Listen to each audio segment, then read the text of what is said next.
گزارے کیسے زندگی،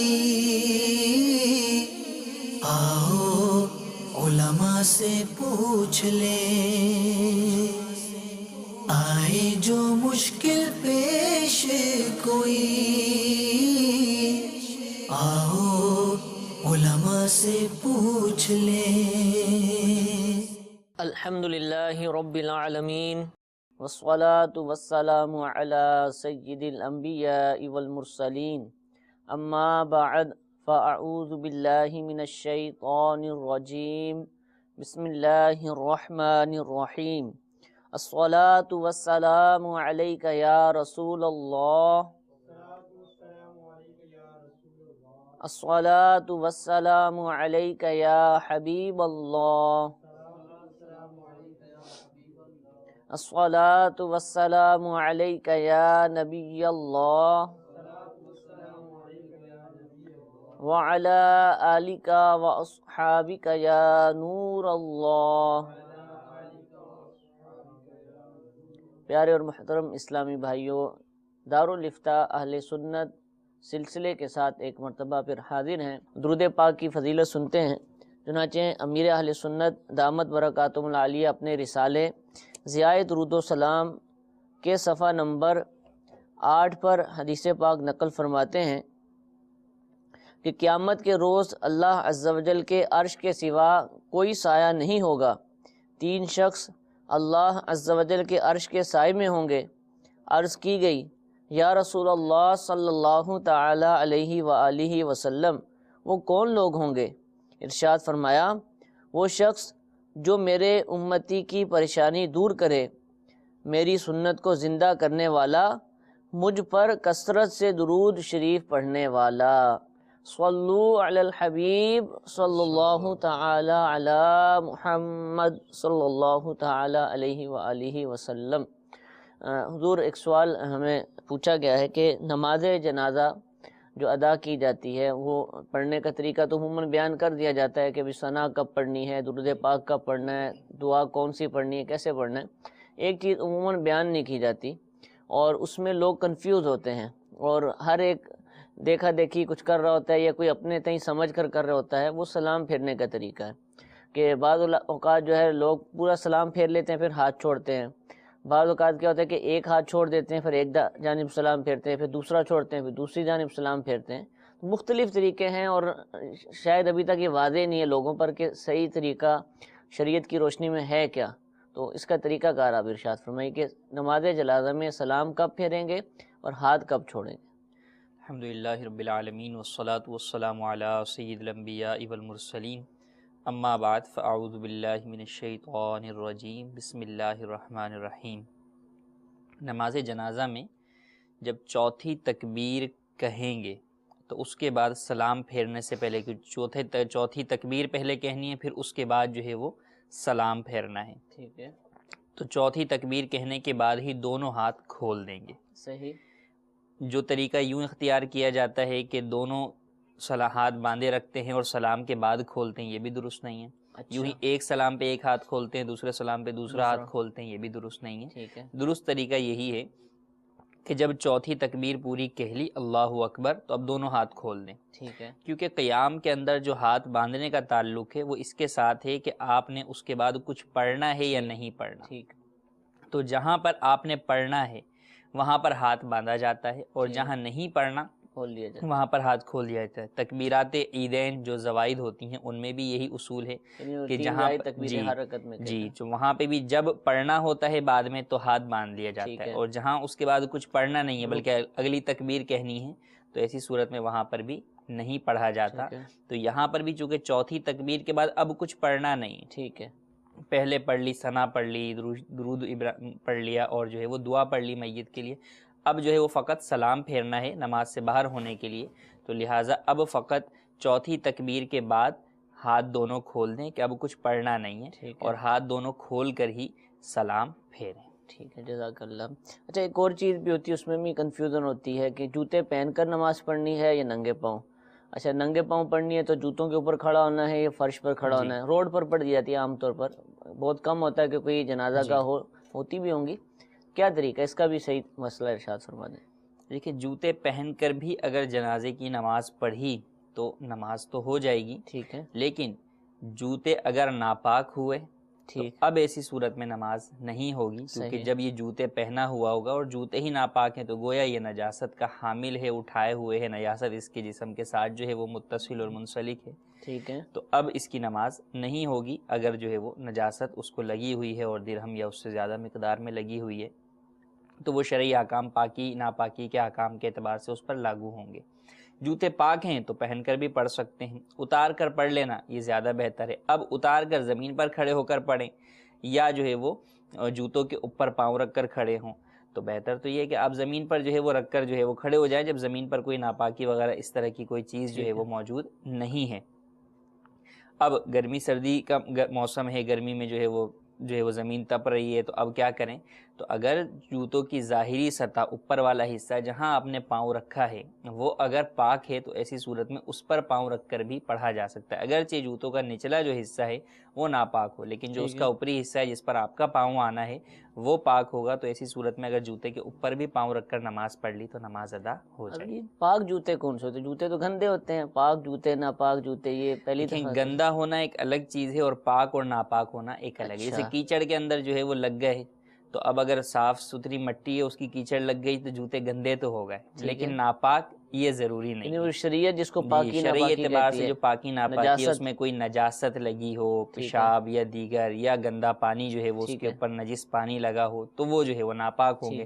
اب عموماً جوتوں کے اندر جو ہے وہ ان باتوں کا خیال جو ہے وہ نہیں رکھا جاتا، واش روم میں بھی پہن کے جاتے ہیں تو ہو سکتا ہے اس کے اوپر جو ہے وہ چھینٹیں بھی لگی ہوئی ہوں، تو اس لیے اگر تو ایسی جو ہے وہ صورت ہو تو اگرچہ شک و شبہ کی بنیاد پہ ہم اسے ناپاک تو نہیں کہیں گے، لیکن اگر کوئی یہ صورت اختیار کرنا چاہے تو وہ جوتے اتار کر جو ہے وہ زمین پر کھڑا ہو کر نماز ادا کر لے۔ تو یہ روڈ پاک کہلاتی ہے؟ ہاں، روڈ جو بھی ہیں جب وہ سوکھے ہوئے اگر وہ ناپاک تھے بھی، ان پر کسی نے پیشاب کیا یا اور کوئی نجاست وہاں سے گزر گئی لگ گئی، تو جب زمین سوکھ جاتی ہے تو سوکھنے کے بعد وہ زمین پاک ہو جاتی ہے، وہاں نماز پڑھی جا سکتی ہے۔ یہ چاہے جو ہے وہ روڈوں کی زمین ہو، گھر کے فرش ہوں، جب ان پر کوئی نجاست لگی، بچوں نے پیشاب کر دیا، اب وہ سوکھ گئی اور اب اس کا اثر جو ہے وہ زائل ہو گیا ہے، بو اور رنگ وغیرہ سب زائل ہو گیا ہے، بالکل جو ہے وہ صاف ستھری ہو گئی ہے، تو ایسی صورت میں اس پر نماز پڑھی جا سکتی ہے کہ زمین کا پاک ہونا یہی ہے کہ وہ سوکھ جائے، اب چاہے وہ پنکھے کی ہوا سے جو ہے اس کی وہ نجاست خشک ہو جائے یا سورج کی تپش سے سوکھ جائے، کسی بھی طرح سوکھ جائے تو وہ زمین پاک ہو جائے گی۔ چاہے اس پہ کارپیٹ بچھا ہو، پلاسٹک شیٹ بچھی ہو، وہ بھی اسی حکم میں کہ وہ بھی؟ نہیں، وہ اس حکم میں نہیں ہے، زمین کا یہ حکم ہے جو زمین ہے، فرش ہے، جی فرش ہے، کچا فرش ہے، جی فرش ہے، ماربل کا فرش ہے، کچا فرش ہے، کچی زمین ہے یا ریتیلی زمین ہے، کوئی بھی ہے، اب اس کے اوپر کوئی چیز جب اس کے اوپر بچھی ہوئی ہے، کارپیٹ بچھا ہوا ہے یا جو ہے وہ پلاسٹک شیٹ بچھی ہوئی ہے، ریگزین اب وہ زمین نہیں ہے، وہ زمین کے اوپر بچھی ہوئی چیز ہے، تو اس کی پاکی ناپاکی کے احکام اس کے اپنے ہوں گے کہ اگر پلاسٹک شیٹ کے اوپر ہو گئے تو اب اس کو جو ہے وہ دھونا ہوگا، کارپیٹ پر ہو گئے تو اسے دھو کر پاک کرنا ہوگا، تو پھر اب ہر چیز کے متعلق جو پاکی کے احکامات ہیں، جو جس طریقے سے پاک کرنے کا جس کا طریقہ کار بیان کیا گیا ہے اس کے مطابق ہی پاک کریں گے، اور جس کو اب پاک کرنا ممکن نہیں ہے یا کافی مشکل ہے جیسے کارپیٹ ہے، تو اب اس میں یہ ہے کہ نماز پڑھنے کے لیے آپ کوئی جائے نماز اس کے اوپر بچھا دیں یا اس پر کوئی کپڑا بچھا دیں اور وہ بچھا کر اس پر نماز پڑھ لیں گے تو ایسی صورت میں نماز یعنی جیسے مثال کر بچے نے قالین پہ کارپیٹ پہ پیشاب کر دیا، وہ ابھی آپ نے پاک نہیں کیا، اس کو اٹھانا مشکل ہے، پاک نہیں کیا، وہ جو ہے وہ فرنیچر رکھا ہوا اس کے اوپر آپ نہیں اٹھا رہے، لیکن اسی ناپاک جگہ کے اوپر اگر پاک جائے نماز کپڑا بچھا لیا، وہ خشک ہو گیا، تو اب ایسی صورت میں وہ ناپاک کی جائے نماز کو بھی چھوٹ کے نہیں لگے گی، تو اب جائے نماز یا کوئی پاک کپڑا بچھا کر نماز ادا کر لیں گے تو نماز ادا ہو جائے گی۔ بیڈ کے اندر یہ مسئلہ ہوتا ہے کہ بیڈ جو ہے بچوں کی وجہ سے ناپاک ہو جاتا ہے، تو اب اس میں نماز تو کوئی نہیں پڑھتا، لیکن تلاوت کرتے ہیں، ذکر و اذکار تسبیحات پڑھتے ہیں، تو اب جو ناپاک جگہ ہے وہاں پر ذکر و اذکار تسبیحات کرنا بھی منع ہے، تو اب اس کے لیے یہی ہے کہ عموماً بیڈ شیٹس تو چینج ہوتی رہتی ہیں اور وہ دھلتی رہتی ہیں، تو اس میں پاک بیڈ شیٹ جو ہے وہ بچھائی جائے کہ پتہ ہے کہ رات کو جب سونا ہے تو ذکر بھی کرنا ہے، اللہ کا ذکر بھی پڑھنا ہے، سورہ ملک بھی پڑھنی ہے، سوتے وقت کی دعا بھی پڑھنی ہے، تو اب یہ ناپاک بستر کے اوپر یہ ممنوع ہے، اس کی اجازت نہیں ہے، تو پاک بیڈ شیٹ بچھا لی تو اب ایسی صورت میں یہ اجازت ہو جائے گی۔ آپ تو فرماتے ہیں بیڈ پہ نماز کوئی نہیں پڑھتا، عورتیں کئی بڑی بوڑھیاں وہیں بیٹھی رہیں گی سارا دن، وظائف بھی کریں گی، نماز کا ٹائم ہوگا تو وہیں بیڈ پر ہی نماز پڑھ رہی ہیں، تو بیڈ پر ہو جاتی ہے نماز پڑھنے دیکھیں سے؟ بیڈ پر تو سجدہ نہیں ہو سکے گا نا، کیونکہ بیڈ کا جو گدا ہوتا ہے جی جی، وہ جو ہے وہ فلیکسیبل ہوتا ہے، نرم اپ ہوتا ہے ڈاؤن بہت، جو ہے وہ ہوتا ہے، تو اس کے اوپر جو سجدے کی شرط ہے زمین کی ناک سختی، جو ہے وہ سختی محسوس ہونا اور پیشانی اور ناک کا جمنا، یہ نہیں پایا جائے گا جو ٹھیک ہے، سجدے کی وہ حقیقت دبتا میں جائے گا داخل ہے، نیچے جب، وہ دبتا چلا جائے گا، ٹھیک ہے، تو سجدہ نہیں ہوگا۔ ہاں اگر کوئی ایسی مریضہ ہے یا مریض ہے کہ جس پر سے سجدہ کرنا جو ہے وہ ساکت ہو گیا اچھا، اور اشارے کے ساتھ اس کو سجدہ کرنے کا شریعت میں بھی اجازت دے دی گئی ٹھیک ہے ہے، کہ وہ سجدے کا اشارہ کرے گا، فقط جو ہے وہ سر کو جھکا لے، تو اب وہ جو ہے وہ بیڈ پر بھی بیٹھ کر جو ہے وہ نماز پڑھ سکتا ہے۔ ٹھیک ہے، ٹھیک ہے۔ ابھی آپ نے نجاستوں کے حوالے سے، مسئلہ تو نماز جنازہ کا چلا تھا، لیکن نجاستوں کے حوالے سے بھی بہت سارے احکام مفتی صاحب نے بیان کیے۔ مزید تفصیلات کے لیے کہ نجاستیں کیسی ہوتی ہیں، ان کے کیا احکام ہیں، کیسے ان کو پاک کیا جاتا ہے، الحمدللہ عز و جل امیر اہل سنت کا اس موضوع پر بھی رسالہ موجود ہے، کپڑے پاک کرنے کا طریقہ۔ یہ رسالہ آپ حاصل فرمائیے انشاءاللہ۔ بہت سی ایسی معلومات کہ جو مسلمان پر سیکھنا لازم ہے، انشاءاللہ اس رسالے میں حاصل ہوں گے۔ بہت ساری طریقے کپڑے پاک کرنے کے، قالین پاک کرنے کا طریقہ، برتن پاک کرنے کا طریقہ، بہت ساری چیزیں پاک کرنے کے طریقے انشاءاللہ اس رسالے سے ہمیں اس کی معلومات مل جائیں گی۔ اور سجدہ ساکت ہو جائے تو اس صورت میں بیڈ پر نماز پڑھنے کی صورت وہ تو مفتی صاحب نے ارشاد فرما دی، لیکن بعض اوقات کرسی پر نماز پڑھتے ہیں، اور وہ کس کو پڑھنے کی اجازت ہے، کون مریض کہلائے گا شرعاً، یعنی نماز کے حوالے سے، تو اس کا بھی الحمدللہ رسالہ مکتبۃ المدینہ سے شائع ہوا ہے۔ دارالفتہ اہل سنت کی پیشکش ہے کرسی پر نماز پڑھنے کے احکام۔ یہ رسالہ بھی آپ حاصل کر سکتے ہیں۔ جی کال سنائیے۔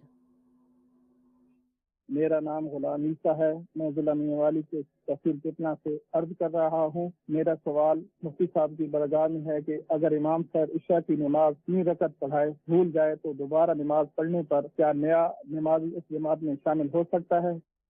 جی حضرت، پرانے نمازیوں نے تو 3 پڑھی تھی، اب وہ دوبارہ 4 پڑھ لیں جی تو نیا نمازی بھی اس جماعت کا حصہ ہو سکتا ہے؟ دیکھیں اب 3 رکعت پر سلام پھیر دیا، اس کے بعد جو ہے وہ بات چیت ہوئی، پتہ چلا کہ جناب نماز تو جو ہے وہ 3 رکعت ہوئی ہے، چلیں بھائی نئے سرے سے شروع کریں، جی تو جی، وہ نماز پہلی والی فاسد ہو گئی، ہوئی نہیں۔ تو اب جو دوبارہ جماعت قائم کی جا رہی ہے اس میں نیا نمازی بھی شامل ہو سکتا ہے۔ ٹھیک ہے، لیکن اگر 4 رکعت ہوئیں اور اس میں کوئی واجب رہ گیا، ٹھیک ہے، امام صاحب کو سجدہ سہو کرنا تھا، انہوں نے سجدہ سہو جو ہے وہ نہیں کیا، ٹھیک ہے، یا کوئی واجب جو ہے وہ قصدن چھوڑا گیا جس سے سجدہ سہو سے بھی پورا نہیں ہونا تھا، وہ نماز واجب الاعادہ ہوئی، تو جو نماز واجب الاعادہ ہوتی ہے اس کی جماعت میں نیا مقتدی شامل نہیں ہو سکتا، ٹھیک ہے، کہ یہ تو اپنا واجب ادا کر رہے ہیں جبکہ اس کا فرض ہے، اچھا، تو واجب والے کے پیچھے فرض والا جو ہے وہ اقتدا نہیں کر سکتا۔ ٹھیک ہے، تو اگر نماز واجب الاعادہ ہوگی تو نیا مقتدی شامل نہیں ہو سکتا، نماز فاسد ہو گئی اور اب نئے سرے سے پڑھی جا رہی ہے تو پھر نیا مقتدی بھی شامل ہو تو سکتا پہلی ہے۔ نماز کا اعتبار ہی نہیں جی ہے، اس صورت میں اس کا کوئی اعتبار نہیں۔ جی ایک اور کال سنائیے۔ محمد اقبال عرض کر رہا ہوں کویت سے۔ نیا کاروبار شروع کرنا ہے اور بالکل نئے طریقے سے اس میں کچھ سامان وغیرہ بازار سے لا کے ڈالنا ہے تجارت کی غرض سے، تو اب وہ جو اس پر سال شروع ہوگا زکوٰۃ کے حوالے سے، تو اب یہ جو پہلے کچھ رقم ایسی ہے جس پر سال کچھ ایک مخصوص مہینے میں رمضان شریف وغیرہ میں مقرر ہو جاتا ہے، تو اب یہ جو نیا کاروبار شروع کیا ہے تو اس کا حساب کس طرح لگائیں گے کہ اس کا جس دن سے شروع کیا ہے پھر سال شروع ہوگا، یا مطلب وہ پرانے مال میں ہی میں اس کو شامل کر لیا جائے گا؟ جی اللہ تعالیٰ آپ کے کاروبار اگر آپ نے شروع کر لیا تو اس میں برکتیں عطا فرمائے۔ کیا طریقہ کار ہوگا؟ اگر کوئی شخص صاحب نصاب ہے، چاہے وہ کوئی نیا کام شروع کرے یا دوران سال اس کے پاس کوئی بھی مال آتا رہتا ہے، تو جو پہلے صاحب نصاب وہ موجود ہے جب اس مال کا سال پورا ہوگا، ٹھیک ہے، تو اگرچہ اس کو درمیانے سال میں 6 ماہ بعد کوئی نیا مال جو ہے وہ ملے، نفع کے ذریعے سے، کسی بھی ذریعے سے، یا تنخواہ کے ذریعے سے جو اس کی حاجت یا مال اصلیہ سے تجارت زائد آیا ہو، اس کے یا پاس، مال تجارت آیا اس کے پاس، تو اب اس نئے مال تجارت کا الگ سے سال شمار نہیں ہوگا، پچھلے کے ساتھ بلکہ ملے گا۔ وہی اسی مال کے ساتھ ہی یہ ملتا چلا جائے گا، حتیٰ کہ اگر ایک دن پہلے بھی ٹھیک ہے، اس کو ڈھیر سارا مال مل گیا، پہلے تو اس کا جو نصاب چل رہا تھا وہ 1 لاکھ کا چل رہا تھا، ٹھیک ہے، اور سال پورا ہونے سے ایک دن پہلے اس کے پاس 10 لاکھ روپے آ گئے کہیں سے، تو ایسی صورت میں 11 لاکھ کی جو ہے وہ زکوٰۃ دے گا، آنے والے مال کے لیے الگ سے سال شمار نہیں کیا جائے گا، بلکہ پچھلے مال کے ساتھ ہی اس کو ملایا جائے گا۔ ٹھیک ہے۔ اور اگر یہ پہلے سے صاحب نصاب نہیں ہے جی اگر تو پہلے اب سے صاحب کاروبار شروع نصاب کرتا ہے تو نہیں اب ہے، رمضان سے شروع ہوگا؟ نہیں اب رمضان سے شروع نہیں ہوگا، اب جب سے اس نے کاروبار شروع کیا جب وہ مالک ہوگا، کاروبار شروع کر رہا ہے تو اب کاروبار شروع کرنے سے مالک ہو نصاب کی مقدار میں یہ ضروری نہیں ٹھیک ہے، کاروبار شروع کیا لیکن اس کے 6 مہینے کے بعد جا کر حاجت اصلیہ سے زائد نصاب کی مقدار میں مال کا مالک ہوا، اب جس دن نصاب کی مقدار کا مالک ہوا اس دن سے سال شروع ہوگا، اور آئندہ وہی دن جب آئے گا اس مہینے کا، وہ چاہے محرم آئے، چاہے جمادی الاولیٰ آئے، چاہے جمادی الاخری آئے، جو بھی مہینہ ہوگا اس مہینے کی اس تاریخ پر سال پورا ہونے پر جو بھی مال اس کے پاس موجود ہوگا نصاب کی مقدار اور اس سے زائد ٹوٹل پر زکوٰۃ ادا کرے گا۔ ٹھیک ہے، جزاک اللہ۔ کچھ میسیجز بھی ہمارے پاس موجود ہیں، ان کو اپنے سلسلے میں شامل کرتے ہیں۔ کیا میت کو بوسہ دے سکتے ہیں؟ میت بزرگوں کی جو ہے وہ میت ہے یا جو ہے وہ کسی کے والد ہے، وہ اپنے والد کو جو ہے وہ بوسہ دینا چاہتا ہے تو دے سکتے ہیں، اس میں حرج نہیں۔ ٹھیک ہے، دوسرا سوال ہے کہ کیا لوڈو کھیلنا جائز ہے؟ اسلام میں اس طرح کے کھیل جن میں وقت کا ضیاع ہو ان کی ہرگز اجازت نہیں ہے، تو لوڈو کھیلنا بھی جائز نہیں ہے۔ اچھا، اگر 1 تولہ سونا ہو تو اس کی زکوٰۃ ہوگی یا نہیں؟ اگر فقط 1 تولہ ہی سونا ہے اور اس کے علاوہ اس کے پاس حاجت اصلیہ سے زائد کوئی بھی مال نہیں ہے، ٹھیک ہے، نہ چاندی ہے، نہ پیسہ ہے، نہ مال تجارت ہے، نہ پرائز بانڈ ہے، کچھ بھی نہیں ہے تو زکوٰۃ نہیں ہوگی کہ سونے کا نصاب پورا نہیں ہے۔ اور اگر سونا تو 1 تولہ ہے لیکن اس کے علاوہ کچھ چاندی ہے، یا چاندی نہیں ہے لیکن پیسہ ہے، یا پیسہ نہیں ہے لیکن مال تجارت ہے، یا مال تجارت نہیں لیکن پرائز بانڈ ہے، صحیح، اب ان دونوں کی قیمتوں کو دیکھا جائے گا۔ 1 تولہ سونا اور بقیہ مال کچھ بھی ہوگا، اگر ان دونوں کی قیمت 52.5 تولہ چاندی کو پہنچ رہی ہے تو زکوٰۃ لازم ہوگی۔ ٹھیک ہے۔ ویڈیو سوالات بھی ہمارے سلسلے کا حصہ ہوتے ہیں، انشاءاللہ ہم پہلا ویڈیو سوال شامل کرتے ہیں۔ جی سنائیے۔ میرا نام محمد اسماعیل اتاری ہے۔ میرا مفتیان کرام کی بارگاہ میں یہ سوال ہے کہ کوئی اسلامی بھائی کپڑے سلواتا ہے اور سلائی بھی دے چکا ہے لیکن اس کے بعد وہ کپڑے اٹھانے کے لیے نہیں آتا، تو جس نے کپڑے سیے ہیں وہ ان کا کیا کرے؟ جی حضور۔ دیکھیں، کپڑا جو سلوانے کے لیے دیا گیا یا اور دکانوں کے اوپر کوئی بھی چیز مرمت کے لیے یا کسی کام کے لیے دی جاتی ہے تو وہ سامنے والے کے پاس امانت کی حیثیت رکھتی ہے، تو اب اسے سنبھال کر رکھنا باحفاظت یہ ضروری ہے۔ اگر وہ نہیں آتا تو اولاً تو لیتے ہوئے ہی اس بات کا خیال رکھا جائے کہ اس کا نمبر یا ایڈریس وغیرہ نوٹ کر لیا جائے اور اس شخص سے جو ہے وہ رابطہ کیا جائے۔ کئی صورتوں میں ہو سکتا ہے کہ وہ انتقال کر گیا ہو، تو اب ایسی صورت میں وہ کہاں سے آئے گا یا وہ رسہ کو کہاں پتہ چلے گا کہ اس نے کہاں جو ہے وہ دیے میں، تو رابطے کے ذریعے وہ ان کے وہ رسہ سے رابطہ کیا جا سکتا ہے۔ تو بہرحال اس سے جو ہے وہ رابطہ کیا جائے، اور جب تک رابطہ نہ ہو اس وقت تک اسے سنبھال کر بحفاظت رکھنا یہ اس شخص پر لازم ہوگا۔ یہ مشکل نہیں ہو جائے گی حضرت؟ لوگ تو چھوڑتے رہتے ہیں، یہ تو چلے کپڑے والے کا تو 1 سوٹ ہے 2 سوٹ ہے، جو بڑی دکانیں ہوتی ہیں، فرنیچر ہو گیا، لوہے کا ہو گیا، ریپیئرنگ کے لیے آیا مال، تو وہ چھوڑ کے چلے جاتے ہیں کئی لوگ۔ کیونکہ چیز وہ ویسے تو حجم کے اعتبار سے بڑی ہوتی ہے لیکن اتنی اہم نہیں ہوتی، گھر میں ویسے جگہ نہیں ہے، تو دے آئے کہ ٹھیک ہوئی تو لے آئیں گے، یا تبدیل کیا لے آئیں گے، تو کیا کریں گے؟ اس میں اسی لیے یہ کہا گیا کہ اس بات کا جو ہے وہ اہتمام کریں کہ ایسے افراد کا نمبر، ایڈریس کچھ نہ کچھ جو ہے وہ حاصل کر لیں، اس کے پاس یہ امانت ہے، اس کے لیے حکم یہی ہوگا کہ یہ اس کو بطور حفاظت ہی سنبھال کر رکھے گا، رکھنا پڑے گا، رکھنا ہی پڑے گا۔ ٹھیک ہے جی، ایک کال اپنے سلسلے میں شامل کرتے ہیں، سنائیے۔ محمد عقیل شریف اتاری راولپنڈی سے عرض کر رہا ہوں، بعض لوگ ایک کلمہ بولتے ہیں، اس کے حوالے سے شرعی رہنمائی فرما دیں کہ درست ہے یا ایسا کہنا کیسا ہے کہ جس نے جنتی بندہ کسی کو دیکھنا ہو تو جس نے 2 شادیاں کی ہیں اس کو دیکھ لے، کیونکہ جس نے 2 شادیاں کی ہیں وہ دنیا میں ہی عذاب سہ لیتا ہے، تو ایسا کہنا کیسا ہے؟ اس پر شرعی رہنمائی فرما دیں۔ جی حضور۔ دیکھیں، ایک یہ ہے کہ 2 شادیوں کی وجہ سے جو مصیبتیں اس کو پہنچتی ہیں اس پر صبر کرنا ہے اس اعتبار سے، لیکن جو انہوں نے صورت اس کی بیان کی تو اس میں ایک طور پر عذاب آخرت کو جو ہے وہ ہلکا جانا جا رہا ہے۔ تو جنتی تو کسی کو ہم زندگی کے اندر یوں کیسے کہیں کہ یہ جو ہے وہ فلاں جنتی ہے؟ اللہ تبارک و تعالیٰ جو ہے وہ بہتر جانتا ہے کون جنتی ہے اور کون جہنمی۔ اللہ تبارک و تعالیٰ ہمیں جنتیوں میں سے فرمائے۔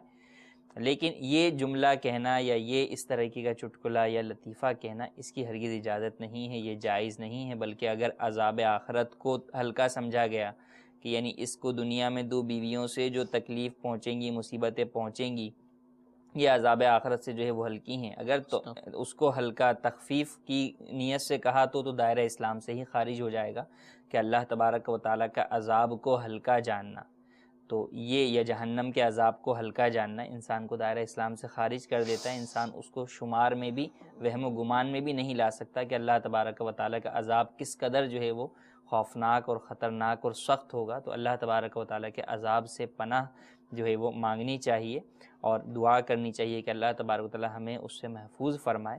ایسا جملہ کہنا جو ہے وہ ہرگز جائز نہیں ہے. اور ایسے عام طور پر چٹکلے کے طور پر ہی کہا جاتا ہے. کئی جگہوں پر جو ہے وہ لوگ تو جو ہے وہ مذاق کے اندر اس طرح کے چٹکلے کہتے رہتے ہیں، حالانکہ اللہ تبارک و تعالیٰ قرآن مجید میں ارشاد فرماتا ہے اب اللہ و آیاتہ و رسولہ کنتم تستہزئون، کیا تم اللہ کے ساتھ، اس کی آیتوں کے ساتھ اور اس کے رسولوں کے ساتھ استہزاء کرتے ہو، مذاق اڑاتے ہو. لا تعتذروا قد کفرتم بعد ایمانکم، اب عذر پیش مت کرو بلکہ تم اپنے ایمان کے بعد کافر ہو گئے. تو اندازہ کیجئے کہ کس قدر جو ہے وہ کبیرہ گناہ اور اپنے ایمان کو برباد کرنے والی جو ہے وہ باتیں ہوتی ہیں کہ مذاق کے اندر اپنے ایمان سے ایک شخص جو ہے وہ ہاتھ دھو بیٹھتا ہے اور وہ یہ جانتا بھی نہیں کہ میرے اس جملے سے جو ہے وہ کیا ہے. حدیث مبارکہ ہے نا، فرمایا کہ بندہ کوئی کلمہ کہتا ہے اور اس کی وجہ سے اس کی نظر میں اس کی کوئی وقت نہیں ہوتی، لیکن اس کی جملے کی وجہ سے اللہ تبارک و تعالیٰ کے اس کے درجے بلند ہو جاتے ہیں. اور فرمایا کبھی ایسا جملہ کہتا ہے کہ اس کے نزدیک اس کی کوئی وقت نہیں ہوتی لیکن اس کلمے کی وجہ سے جہنم کی گہرائیوں میں چلا جاتا ہے. تو وہ یہی چیز ہے کہ آج کل جو ہے وہ زبان پر لگامیں نہیں ہیں، خود اپنے اور دیگر کے معاملات میں تو کجا اللہ رسول اور دین کے بارے میں بھی لوگوں کو خیال نہیں ہے کہ کب کس موقع پر کیا جملہ بولنا ہے، اور دین اور اسلام کے ہمارے اوپر کیا حقوق اور کیا احسانات ہیں اور ہمیں اس کے بارے میں کیا نظریہ اور کیا عقیدہ رکھنا چاہیے. تو یہ سب جو ہے وہ جہالت کی بنیاد پر علم دین سے دوری کا جو ہے وہ نقصان ہے کہ آج مسلمان ہونے کے باوجود، اپنے آپ کو مسلمان کہلانے کے باوجود کئی ایسے افراد ہوتے ہیں جو اس طرح کی بے باکیوں کی وجہ سے مسلمان نہیں رہ پاتے. تو ان چیزوں سے محفوظ ہونا چاہیے. جنت، دوزخ، فرشتے، ملک الموت علیہ الصلاۃ والسلام، اس طرح کے جو عظیم ہستیاں ہیں اسلام کی، ان کا بہت زیادہ لطیفوں کے اندر مذاق اڑایا جاتا ہے. اگرچہ وہ نیتیں کچھ اور ہوتی ہیں لیکن الفاظ ایسے ہوتے ہیں کہ شرعاً ان کی پکڑ ہوتی ہے. تو اس طرح کی چیزوں سے بچنا چاہیے، سنجیدگی اپنے اندر لانی چاہیے، قفل مدینہ لگانا چاہیے، زبان کو بری فضول باتوں سے محفوظ رکھنا چاہیے. اور کس طرح کے جملوں پر کیا پکڑ ہوگی، کون کون سے جملے کفریہ کہلاتے ہیں، ان کی معلومات حاصل کرنی ہو تو میرے شیخ طریقت امیر اہل سنت دامت برکاتہم العالیہ کی بہت ہی پیاری تصنیف کفریہ کلمات کے بارے میں سوال و جواب، الحمدللہ یہ کتاب بہت ہی پیاری کتاب ہے اور ہر مسلمان پر لازم ہے کہ اس کتاب کو ضرور پڑھے.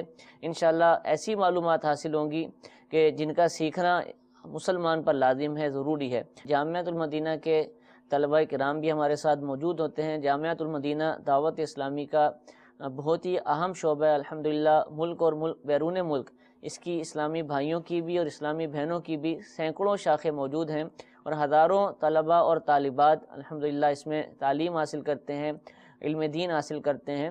اس کے طلبہ بھی ہمارے ساتھ سلسلے میں موجود ہوتے ہیں. آج انشاءاللہ ان سے بھی ایک سوال لیتے ہیں. جی سوال سنائیے. السلام علیکم ورحمۃ اللہ وبرکاتہ. وعلیکم السلام ورحمۃ اللہ وبرکاتہ. مفتی صاحب کی بارگاہ میں عرض ہے کہ سنت موقدہ بیٹھ کر پڑھنے کا شرعی حکم کی رہنمائی فرما دیں. جی سنت موقدہ بیٹھ کر پڑھ سکتے ہیں، نوافل تو لوگ پڑھتے ہیں. جی دیکھیں، فجر کی سنتیں بھی سنت مؤکدہ ہوتی ہیں. اچھا. اور سب سے زیادہ سنتوں میں جو تاکید آئی وہ فجر کی سنتوں کی آئی کہ قریب بواجب کہا گیا. صحیح. تو سنت فجر بیٹھ کر نہیں پڑھ سکتے. ٹھیک ہے. سنت فجر اور فرض نمازیں اور واجب نماز جیسے وتر کی نماز ہو گئی، ان میں قیام فرض ہے. ٹھیک ہے. ان کے علاوہ جو دیگر سنتیں ہیں، ظہر کی سنت موقدہ ہیں، قبلیہ ہیں یا بعدیہ ہیں یا جمعے کی ہیں یا مغرب کے بعد کی 2 سنتیں موقدہ ہیں، تو بقیہ جو سنتیں موقدہ ہیں یا غیر موقدہ ہیں یا نوافل ہیں ان کو بیٹھ کر پڑھ سکتے ہیں، نماز ہو جائے گی کہ ان میں قیام جو ہے وہ فرض نہیں ہے.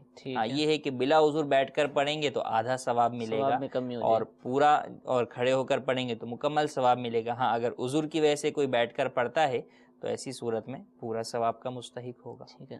میسج آیا کہ کیا سود کی رقم کا زکوٰۃ دینی ہوگی؟ اگر سود کے طور پر حاصل ہوئی کسی بھی ذریعے سے تو کیا زکوٰۃ واجب ہوگی اس کے اوپر؟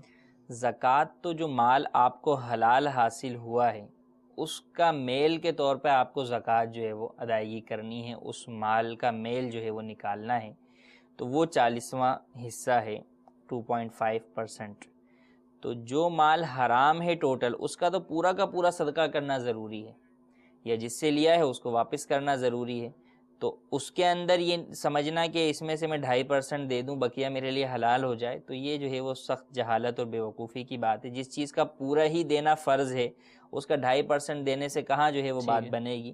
تو وہاں تو جو سود کا پیسہ ہے یا اور کوئی حرام پیسہ ہے، وہ تو مکمل طور پہ اپنی ملک سے نکالنا ضروری ہے، ٹوٹل 100% جو ہے وہ اس کو نکالنا ضروری ہے، تو اس پر زکوٰۃ لازم نہیں ہوگی۔ اور جتنا بھی وہ پیسہ ہے اس کا جو شرعی حکم بنتا ہے، جیسے سود کا ہے تو جس سے لیا ہے اسے واپس کرے، یا پھر شرعی فقیر کو ثواب کی نیت کے بغیر صدقہ کرے، یہ ضروری ہے۔ ٹھیک ہے۔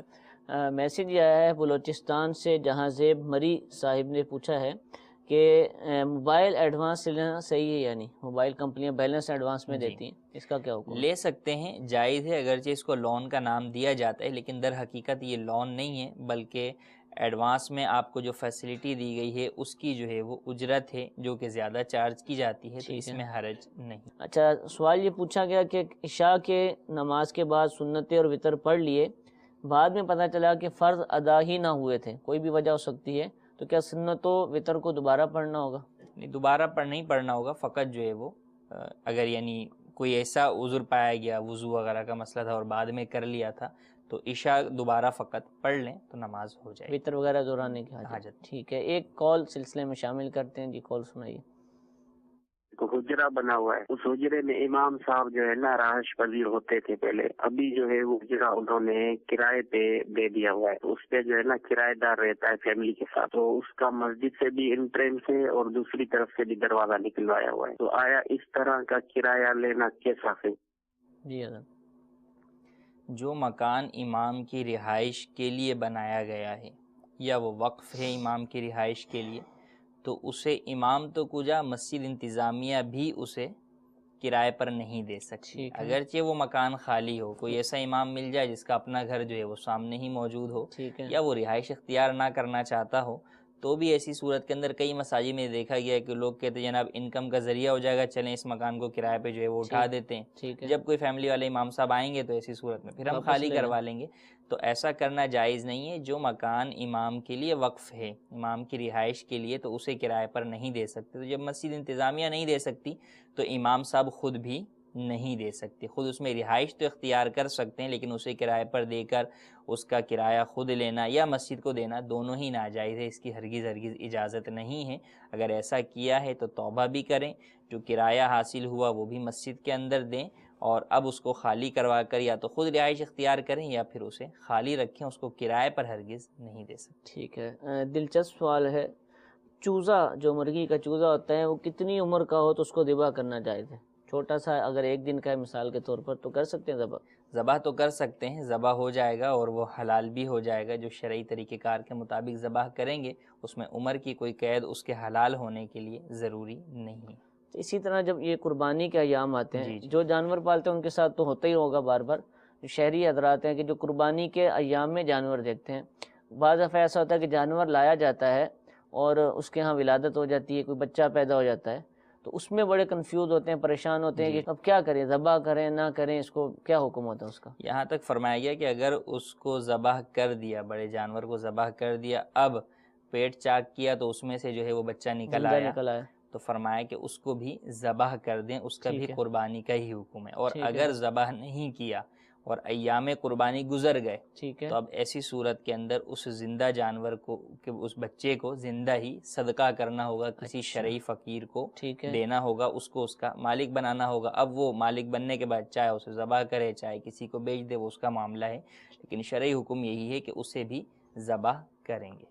خود نہیں استعمال نہیں کر سکتے، یعنی سنبھال نہیں سکتے اس کو؟ نہیں، سنبھالیں گے تو اس کو صدقہ ہی کرنا ہوگا، اس کو یہ سوچ لیں کہ ہم آئندہ سال یا 2 سال کے بعد جو ہے وہ اس کو ہم اپنی قربانی کر لیں گے، ایسا نہیں کر سکتے۔ اس کو اب جو ہے وہ یا تو ذبح کر لیا اگر قربانی کے ایام میں، قربانی کے ایام کے بعد اسے ذبح کرنے کی بھی اجازت نہیں، پھر اس کو زندہ ہی جو ہے وہ صدقہ کریں گے، اور جب ذبح کریں گے تو ایسی صورت کے اندر اس کا گوشت جو ہے وہ حلال ہے، وہ کھا بھی سکتے ہیں۔ اچھا، یہ اس صورت میں کہ جانور قربانی کی نیت سے لے کر آیا ہوا ہے، جی، ویسے کسی نے رکھے ہوئے ہیں اس میں اب پیدا ہو ویسے جائے، کسی کا کوئی جانور ہے، اب اس نے جو ہے وہ اگرچہ اس نے بعد میں قربانی کرنی ہو، جی بعد میں اور پہلے پیدا ہو گیا تو وہ تو بچہ جو ہے وہ اسی کا اس کا مالک ہے، لیکن اگر قربان کر دیا اور پھر بچہ پیدا ہوا تو پھر وہ قربانی والے احکام جو ہے وہ نافذ ہوں گے۔ جزاک اللہ۔ جی ایک اور آڈیو سوال سنائیے۔ سوال تھا، اگر کاروبار میں حرام پیسہ شامل ہو جائے تو اس کا کیا حل ہے؟ جی اگر ہو جائے تو کیا حل ہے؟ ہونا نہیں چاہیے۔ اولاً تو دیکھیں کہ وہ حرام پیسہ آیا کہاں سے، ٹھیک ہے، جو جہاں سے آیا ہوگا اسی اعتبار سے اس کے احکام ہوں گے۔ شامل ہونا تو وہ تو بعد کی بات ہے، شامل تو آپ اپنی مرضی سے جو ہے وہ کرتے ہیں اسے۔ ہاں یہ صورت ہو سکتی ہے کہ بعض لوگوں کا کاروبار ایسا ہے کہ جس میں حلال و حرام دونوں جو ہے وہ چیزیں موجود ہیں، مثلا کوئی جو ہے وہ کاروبار کرتا ہے، اس کی گروسری کی دکان ہے لیکن ساتھ میں شراب بھی بیچتا ہے، تو اب اس کا جو مال ہے وہ مخلوط ہے، تو اس پر لازم ہے کہ جو بھی حرام مال ہے اس کو اپنے حلال مال سے جدا کرے اور اس کا جو شرعی حکم بنتا ہے اس پر عمل کرے۔ جیسے شراب کی یہ ہے، اس کو جو ہے وہ صدقہ کر دے کہ یہ خبیث ہے، اور اس سے سچی توبہ بھی کرے اور آئندہ بھی جو ہے وہ نہ کرے۔ یوں ہی اگر کسی مسلمان کو دھوکہ دیا ہے تو اس کے دھوکے کے ذریعے سے مال حاصل کیا تو اس سے معافی بھی مانگے اور اس کی رقم اس کو واپس بھی کرے۔ سود کے طور پر کوئی مال حاصل ہوا ہے تو اس میں بھی یہی حکم ہے کہ یا تو جس سے لیا ہے اسے واپس کرے یا پھر صدقہ کرے۔ تو جو شرعی حکم بنتا ہے وہی ادا کرنا ضروری ہے، اس کو پورا کرنا ضروری ہے، اور سچی توبہ بھی ساتھ میں ضروری ہے۔ پھر آپ کا مال جو ہے وہ پاک ہوگا، ورنہ اس ناپاک مال کی وجہ سے، حرام مال کی وجہ سے آپ کے پاک مال سے بھی برکت ختم ہو جائے گی اور یہ بھی آپ کے لیے نقصان کا باعث بن سکتا ہے۔ ٹھیک ہے جی، ایک اور کال سنائیے۔ دارالفتہ میں میرا یہ سوال ہے کہ ساس اور داماد کے بیچ میں شرعی پردہ ہے یا نہیں؟ جو حقیقی ساس ہے یعنی بیوی کی جو حقیقی ماں ہے اس سے وہ محرم ہے داماد کے لیے، ٹھیک ہے، تو وہ محرم ہے اور اس سے پردہ نہیں ہے۔ ہاں اگر جو ہے وہ ساس جوان ہو، شہوت وغیرہ کا اندیشہ ہو یا فتنے کا جو ہے وہ اندیشہ ہو تو ایسی صورت کے اندر بالکل وہ پردہ کر سکتی ہے اور اسے پردہ کرنا بھی چاہیے، تو اس بات کا خیال رکھیں۔ لیکن اگر حقیقی ماں نہیں ہے، مثلا بیوی کی ماں کا انتقال ہو گیا، بیوی کے باپ نے جو ہے وہ سسر نے دوسری شادی کر لی، اب یہ جو عورت ہے رشتے میں عموماً یہی کہلایا جاتا ہے کہ بھئی یہ جو ہے وہ ساس ہے، لیکن اب یہ حقیقی ساس جو ہے وہ نہیں ہے تو اس سے پردہ ہی ہوگا، پردہ ہوگا۔ ٹھیک ہے، ساس محرم بن جاتی ہے یعنی اس کو عمرے وغیرہ پر جانا ہو، عمرے وغیرہ پر بھی جانا ہے تو اس میں بن تو سکتی ہے، یعنی داماد جو ہے وہ اس کے لیے محرم جو ہے وہ بن جائے گا، لیکن اگر جو ہے وہ جوان ہے تو فقط اکیلے میں جو ہے وہ تنہائی میں اس کے ساتھ سفر نہ کرے۔ ہاں یہ ہے کہ اپنی جو ہے وہ زوجہ کو بھی ساتھ لے کر جا رہا ہے اور پھر اس کی والدہ کو بھی ساتھ لے کر چلا گیا تو اس میں حرج نہیں۔ ٹھیک ہے، جزاک اللہ۔ میٹھے میٹھے اسلامی بھائیوں، ہمارے سلسلے کا وقت ختم ہوا، اللہ تعالیٰ ہم سب کو عمل کی توفیق عطا فرمائے، آمین بجاہ النبی الامین۔ صلو علی الحبیب صلی اللہ تعالی علی محمد صلی اللہ علیہ وسلم۔ گزارے کیسے زندگی، آؤ علماء سے پوچھ لیں، آئے جو مشکل پیش کوئی، آؤ علماء سے پوچھ لیں۔